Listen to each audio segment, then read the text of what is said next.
An old Pokemon getting a buff that significantly improves its competitive viability is one of the coolest updates that the developers can make. Mons like Torkoal, Pelipper, and Weezing are some of the best cases of this, but there's also plenty of Mons that get no love at all and are completely left in the dust in new games. Pokémon Champions, Gen 10, or whatever the next new turn-based competitive scene will be has the chance to change this forever. So in this video, I'm going to be discussing 3 levels of buffs increasing in generosity at each level to help improve some of the most washed Pokemon in the game. By washed, I mean that they were good for a time, but as generations passed and more Pokemon have been introduced, they have significantly fallen off and are generally considered to be unviable, or at least not as viable as they used to be. I recently did this same video but with nerfs to overpowered Pokemon, which I recommend you check out. For this video, a level 1 buff is something small to give the Pokemon a niche but wouldn't really allow them to be super viable.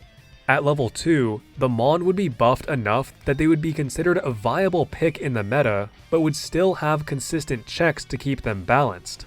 At level 3, the Mon is almost completely broken, and these won't be super realistic or creative, but more just for fun and things that we can dream of. And like the last video, level 1 carries over to level 2, and level 2 carries over to level 3. First, we have Mewtwo. Gen 1 Mewtwo was the strongest Pokemon of all time, and it's really not even close. Red and Blue were also just completely different games, so I think it makes sense to leave it out of the conversation of being the most broken Pokemon of all time. Either way, it still fell off ridiculously hard, and it's now almost completely unviable in Gen 9 VGC. It really needs a better ability, so for level 1, replace Pressure with Neuroforce. The only thing that Mewtwo has in its favor over Calyrex Shadow is that it has way better coverage with things like Thunderbolt, Aura Sphere, Flamethrower, Energy Ball, Ice Beam, Shadow Ball, Earth Power, and Power Gem, so an ability that lets it lean into this aspect would give it a decent use. When combined with an Expert Belt, Mewtwo will essentially have a third stab for any super effective coverage moves. For level 2, make it so that Psystrike calculates based off the target's lower defensive stat and can hit dark types for neutral damage. Psystrike is currently just stronger Psyshock in that it always calculates using the target's physical defense stat, which definitely makes it a good move, but it's really nothing special these days, especially since there's times where you might not want to do that. Now, if it always hit the target's weaker defensive stat and wasn't able to be walled by Dark, I think it could actually make Mewtwo quite good, since it could help save some room for more coverage moves and would better allow for Psyspam as an archetype. Speaking of Psyspam, for level 3, replace Unnerve with Psychic Surge. This would not only allow Mewtwo to set its own psychic terrain so that it can spam Expanding Forces without needing an ally to set it up for it, but it also nullifies Sucker Punch, First Impression, and Shadow Sneak, priority moves that hit it for super effective, as well as any other priority moves like Fake Out. With level 2's buff, you can't just throw out a Dark type or use Wide Guard against it, as Psystrike is single target and now hits Dark, so Mewtwo would finally have something to offer over Calyrex Shadow.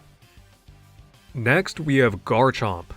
In low power level formats like Reg H, Garchomp is okay, but anything higher than that like Reg F or G and it's not great. Its glory days are definitely over, with new fairy types like Fluttermane being the main thing to ruin that. Starting off small with level 1, give it Dragon Hammer. Most common physical dragon moves have bad enough drawbacks that some dragon types don't even bother using them at all, like Koraidon or Rayquaza, so a solid no drawback dragon move should help Garchomp out a little bit.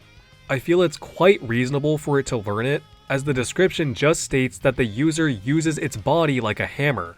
Garchomp also takes inspiration from a hammerhead shark, and while I don't think that English wordplay alone should be the justification for a Pokemon learning a certain move, I feel like it still makes sense for it to learn it.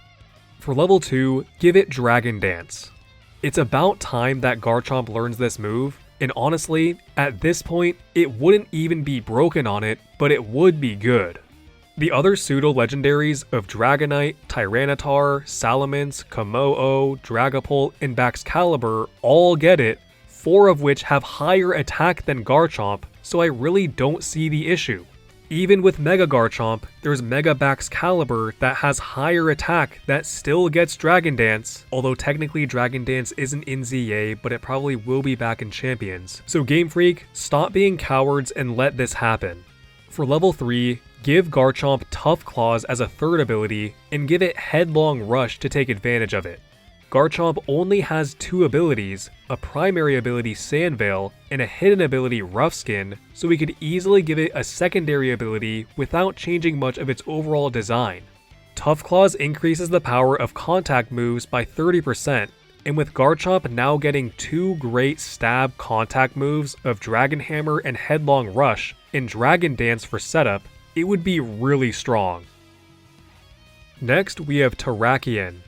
It feels like the rock type has only been getting worse, and they've been given such little to work with over the generations, with there not being a single non-signature physical move introduced since Gen 5. While Terrakion has the best base stat distribution out of the group, it has arguably the worst typing. Rock Fighting has 7 weaknesses, with 4 of those types having priority moves, and the other 3 having common spread moves, so its weaknesses are everywhere. For level 1, something that should help is Accelerock and Wide Guard. I've never been a fan of generic signature moves that don't get redistributed to other Pokemon after their debut generation, and Terrakion is a prime candidate for Accelerock, a rock-type priority move that's simply described as the user smashing into the target at high speed. This would help somewhat in the issue of being weak to so many priority moves by having a stab priority move itself. Wide Guard is a good utility move that would give it an additional role on a team, and it would also help defend against those common spread moves that I mentioned. For level 2, give it Mighty Cleave, the current signature move of Iron Boulder.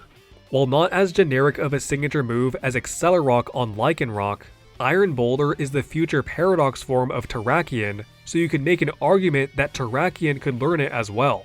If Iron Boulder gets Sacred Sword, then I think it's only fair that Terrakion gets Mighty Cleave. For level 3, give it Sharpness as a hidden ability.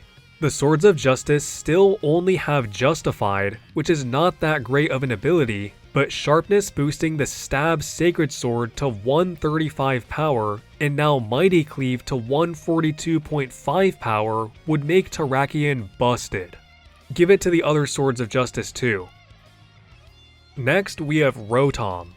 I've decided to only focus on one Rotom form, the one that I think is the most washed, which funny enough is Rotom-Wash. Definitely feel free to leave your suggestions in the comments for what buffs you would give to the other Rotom forms though. Anyway, for level 1, give Rotom-Wash Scald. This can either replace Hydro Pump or just be given in addition to Hydro Pump. Most, if not all, washing machines have a hot setting, so I feel this is quite reasonable to give to Rotom-Wash.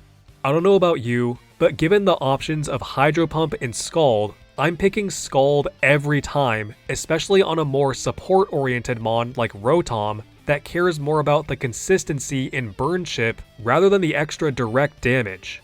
For level 2, give it 20 more HP and give it the hidden ability of Storm Drain.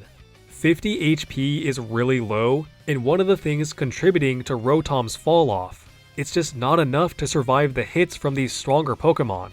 70 is actually starting to get decent, especially with 107 defenses, and this also fits nicely because it gives Rotom around plus 100 to its stats from its original form instead of plus 80. While Storm Drain is a side or even downgrade to Levitate, it could allow for some pretty neat variants in closed team sheets, kinda like how Bronzong will occasionally run Heat Proof instead of Levitate to mix things up. Drawing in water moves means that Urshifu Rapid Strike is shut down, and Rotom could hit it back for super effective damage with an electric move that will be at plus 1 special attack from Storm Drain. For level 3, give it Drizzle instead of Storm Drain for its hidden ability, and give it access to Electro Shot. Electro Shot is already really good on Archaludon, which neither sets Rain nor is Electric type, so Rotom-Wash doing both while also being part water to get Stab on Scald would make it incredibly broken. Next, we have Breloom. Ever since the introduction of Rillaboom and Urshifu, and even before that, Breloom has had a really rough time keeping up.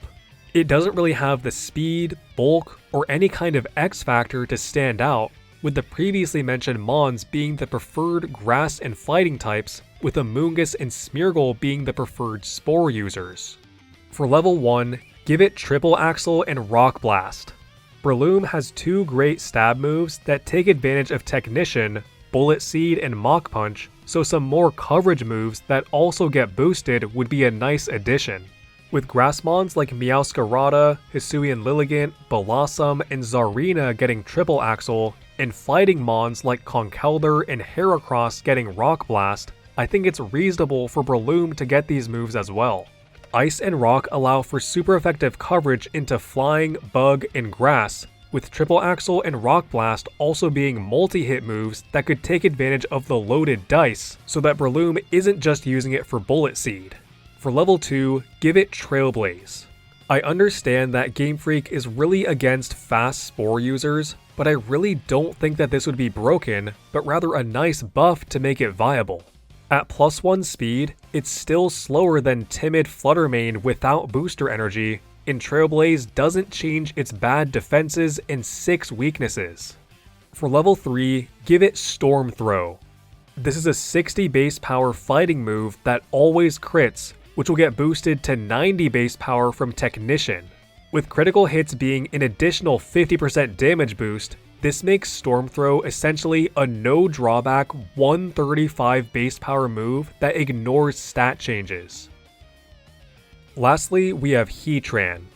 I was debating if Heatran is even considered washed enough to be on this list, especially with it now getting a Mega, but seeing how dominant it was in formats like VGC 2015 and 2018 compared to now where it's more of a niche pick, and since I like the ideas I came up with for it, I decided to keep it in. For level 1, give it access to Burn Up. For whatever reason, Burn Up was removed from the game in Scarlet and Violet, which is a shame since it's a pretty interesting special fire type move. It's 130 power, 100% accurate, requires the user to be fire type, and removes the user's fire typing after use. Generally, this is a pretty big downside since you lose stab, and it might just seem like a side grade to Overheat, but I actually think it would be fine and maybe even beneficial on Heatran. Heatran's main flaw is its 4 times ground weakness since it's a fire steel type, but if it loses its fire typing and becomes mono steel, it just becomes a regular weakness and now only has that and steel's other regular weaknesses of fire and fighting. But with Heatran getting Flash Fire, which grants a fire immunity, it would only have 2 weaknesses at the cost of giving up its fire stab. For level 2, give it back access to Eruption. Heatran did have access to this move from an event in 2010, and it was legal to use in a few VGC formats, but it was never given the move naturally, and with later generations banning transfer moves, Eruption Heatran was phased out. It was also locked to a quiet nature, which would obviously be able to be changed now, and with there being 2 more Sunsetters and dynamic speed changes, Eruption Heatran would be meta. For level 3, give it Drought as a 3rd ability.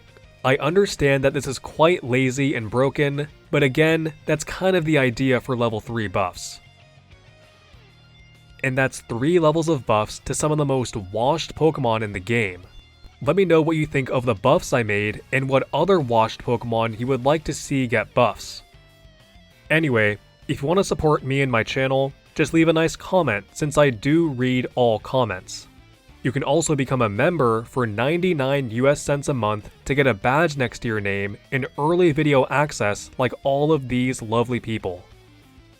If you want bonus content, check out my second channel, Extra Bell, where I post videos I've scrapped from the main channel as well as more casual, unscripted videos.